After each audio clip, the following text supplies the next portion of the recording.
The non-stop buzzing of my phone felt like a funeral bell tolling just for me. Our usually boring family group chat, normally full of grocery updates or dog pictures, was suddenly exploding with two images. One was a screenshot showing Ethan's Elysian Realms account had been deleted. The other was his credit card statement with an $832 charge circled in angry red. He hadn't said a single word yet, but I knew he had just blown my whole world to pieces. The first clue wasn't his voice or a slammed door.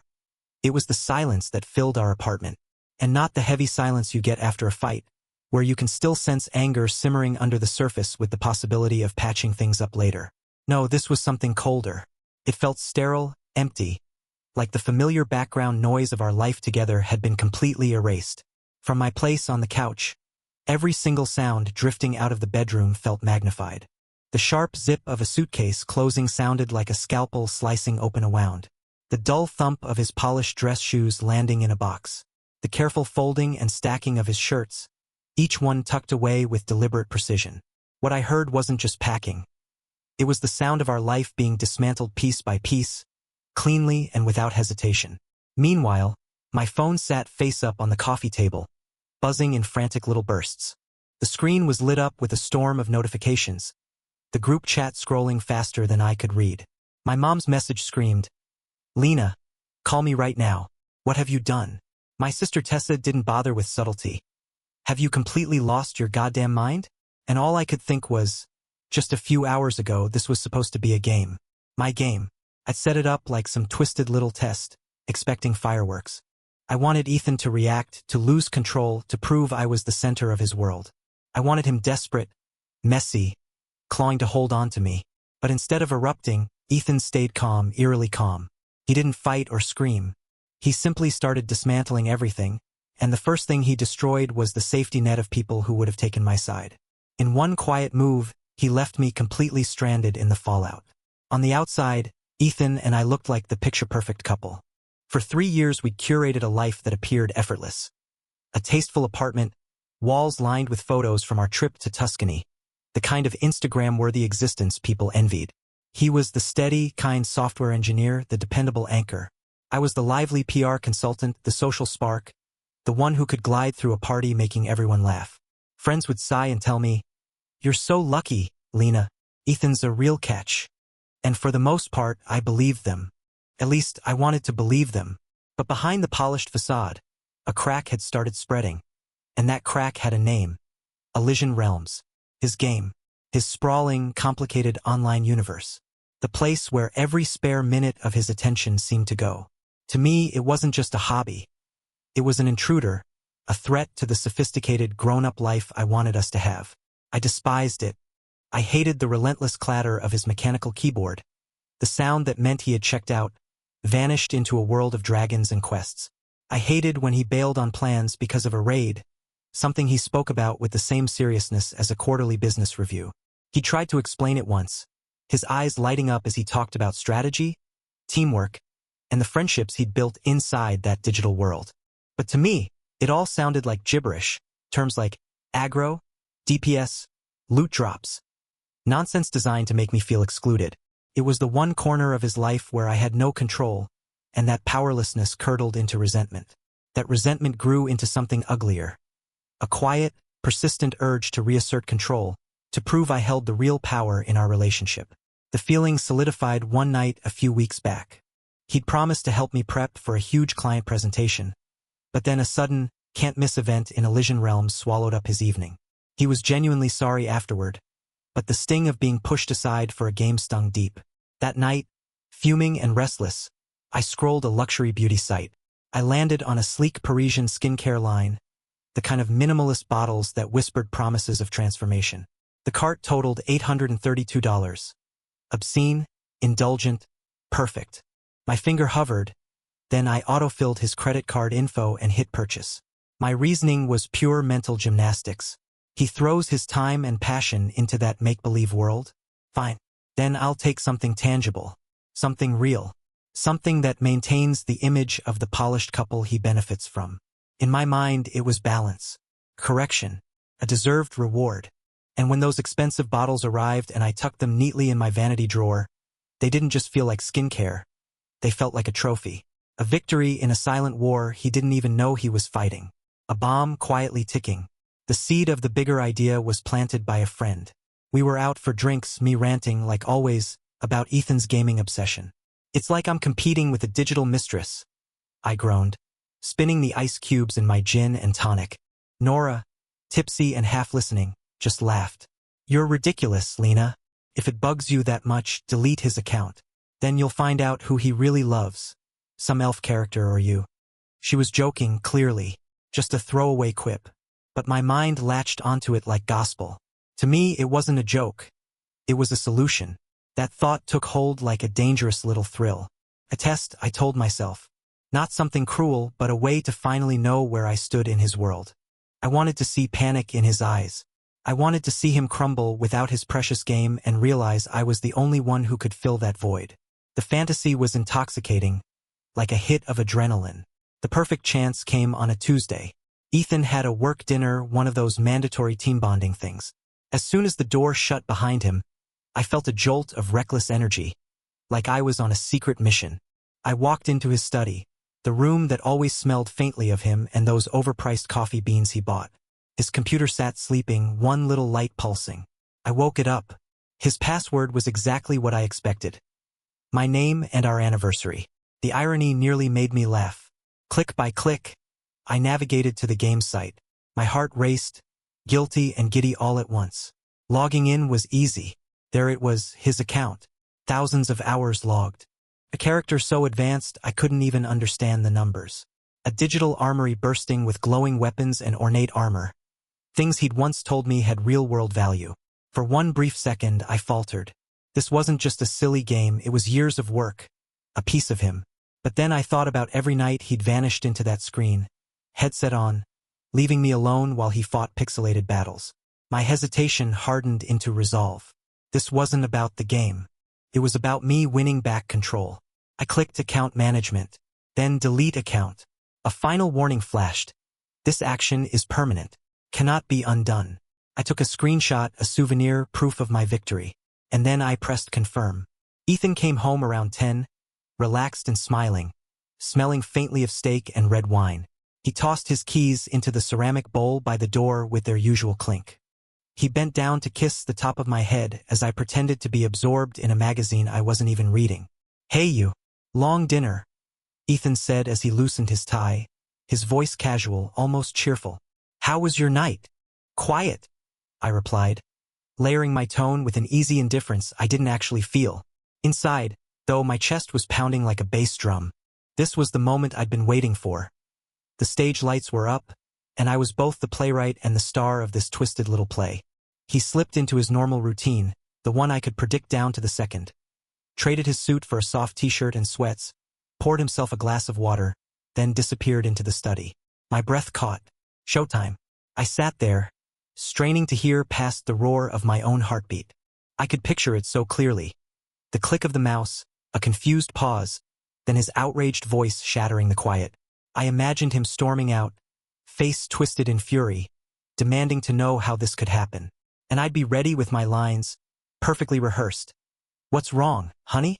Oh no, something happened to your game?" All wide eyes and fake concern. But the outburst never came. Instead, the apartment stayed heavy with silence. A silence so deep it felt unnatural. I could hear the faint hum of his computer, the slow ticking of the mantel clock, every little noise filling the vacuum where his anger should have been. Then came the creak of his desk chair, pushed back with calm precision. His footsteps followed, not quick or heavy, but steady, deliberate. When he appeared in the doorway, the air seemed to drop 10 degrees. He wasn't shouting. He wasn't frantic. He was still, terrifyingly still. His face, usually warm and open, was blank, drained of any emotion I could recognize. For the first time since we'd been together, I looked at him and felt like I was staring at a stranger. The easy affection that had always been there, the softness I relied on, was gone. In its place was something cold and absolute. The look of someone who had just solved a painful equation and accepted the answer. "Was it you, Lena?" His voice was quiet, eerily calm, stripped of any tone. It was worse than shouting, more final than anger. It was the voice of a man pronouncing a verdict. My clever little script died on my lips. I scrambled for something, anything, that would make this look harmless, playful, not malicious. I get lonely when you're in there for hours, I said, forcing a weak laugh. I thought maybe if I took the game away for one night, you'd finally spend time with me instead of that stupid screen. Even to my own ears, the laugh sounded hollow, pathetic. He didn't bite. He didn't argue. He didn't defend his hobby or lash out at me. He simply stared, eyes locked on me with an expression I couldn't bear. He wasn't seeing his girlfriend anymore. He was looking at the person who had just wrecked something he loved. And then he gave the smallest nod. I see. 2 simple words, spoken softly, but they hit harder than a fist. He turned, walked back into the study, and closed the door behind him without another word. Minutes later, I was still frozen on the couch when my phone buzzed, then buzzed again, until it was practically rattling off the table. At first, I thought it was just my mom, probably spamming the group chat about my cousin's baby shower like she had been all week. But then I glanced at the lock screen, and my stomach dropped. The photos were from Ethan. The first was the screenshot I'd taken earlier that night. The one showing his Elysian Realms account had been permanently deleted. The second was a screenshot of his credit card statement from 3 weeks ago. The merchant name, La Pearl. The charge, $832. 14. He had circled it in red, neat and damning. He didn't add a single word. He didn't need to. The 2 images side by side told the whole story. I wasn't just a girlfriend throwing tantrums. I was a saboteur and a thief. I'd destroyed the thing he loved most and helped myself to his money to feed my vanity. My blood ran cold. This wasn't just between us anymore. He had skipped right past me and gone straight to my family, delivering the evidence like an attorney presenting Exhibit A and Exhibit B. The group chat exploded instantly. Mom. Lena, what is this? That's Ethan's credit card. Call me right now. Dad. I don't understand. There has to be some mistake. Tessa. Are you F******G kidding me? Lena? Asterisk. Before I could even type a reply, my sister's name lit up the screen. Her call came through sharp and immediate. What the hell did you do? Tessa's voice was like a blade. No warmth. No sympathy. Just pure disbelief. It was a joke. A stupid joke. I stammered, panic bleeding into every word. And the money, I was going to pay him back. It's not what it looks like. What it looks like, she snapped, her voice dripping with disgust, is that you destroyed something he loved and then stole from him.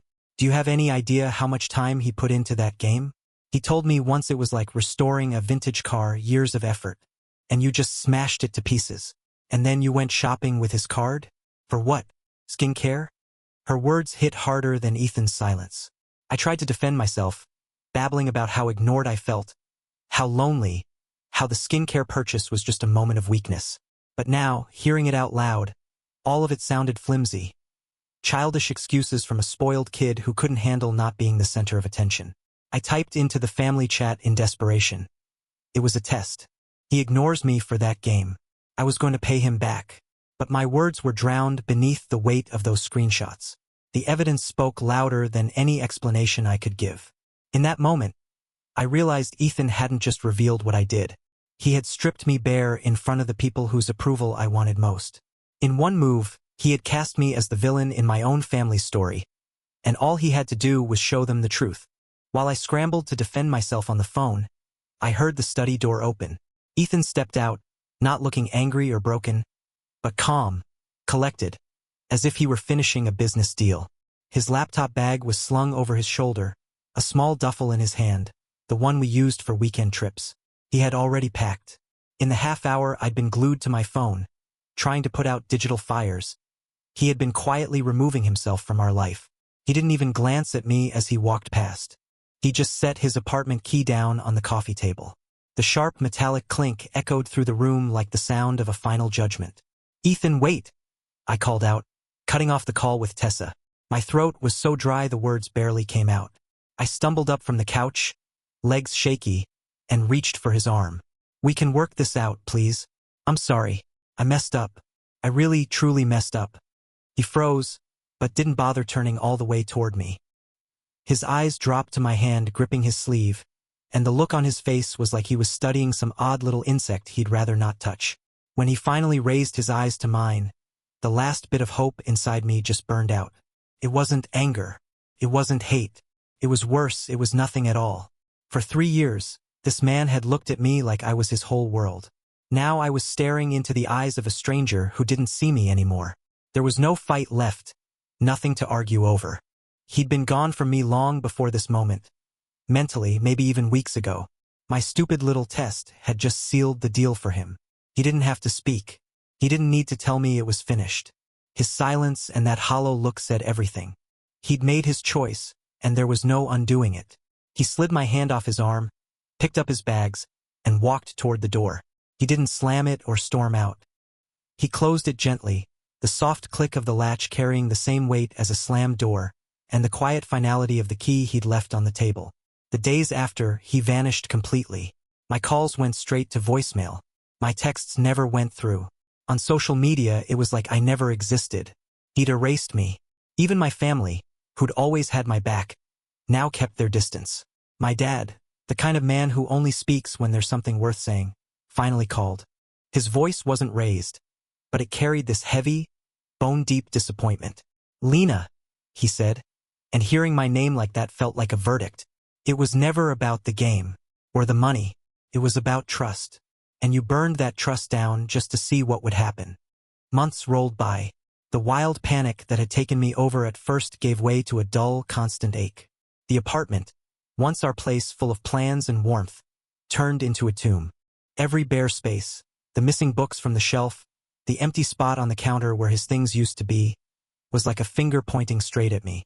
My family and I stayed strained. Conversations were thin, careful. We kept it safe, talking about the weather or the news. But sitting in the room with them, it always felt like the shadow of my failure was right there too, sipping tea with us. The last blow didn't come with fireworks. It slipped in quietly, through an offhand comment from my sister. We were having coffee, trying to pretend things were normal. She scrolled on her phone, stopped, and frowned a little. "Oh," she muttered. "Look at this." She turned the screen my way. It was a photo someone we both knew had posted on Instagram. There was Ethan, standing on a sunny patio, beer in hand, his arm casually draped around a woman I'd never laid eyes on. She was laughing, leaning into him, and he was looking at her with that smile. Not just a polite smile, not a forced one, the real one, the crinkled at the eyes grin he used to give me, the one I thought was mine alone. The caption underneath read, "So happy my bestie found his footing and his happiness here in Austin. Welcome to the sunshine." Austin. He hadn't just moved out of our place. He'd moved states, started a new job, built a new life. He even had someone new to share it with. He had walked away from everything we built like it was nothing. Looking at that photo, at the man I'd pushed away, the truth hit me hard. This was never about a game account. It was about all the little things. The lazy Sunday mornings, the coffee he made me before I even asked, his hand finding mine in the dark of a movie. It was about the trust of a good man, and how I had treated that trust like some toy to break just because I could. And then the thought crept in, sharp and bitter. If only he'd just gotten mad. If he'd yelled, slammed doors, cursed me out. Maybe then we could have fought, patched it up, fixed something. But the thought didn't last long because I already knew the truth. He didn't fight because there was nothing left worth fighting for. I had wanted a reaction, and I got one. It wasn't the fiery explosion I imagined, but something colder and cleaner. Like a surgeon cutting me out of his life with steady hands, leaving me behind with nothing but the mess I'd made. I'd run my test, and the results were undeniable. I failed.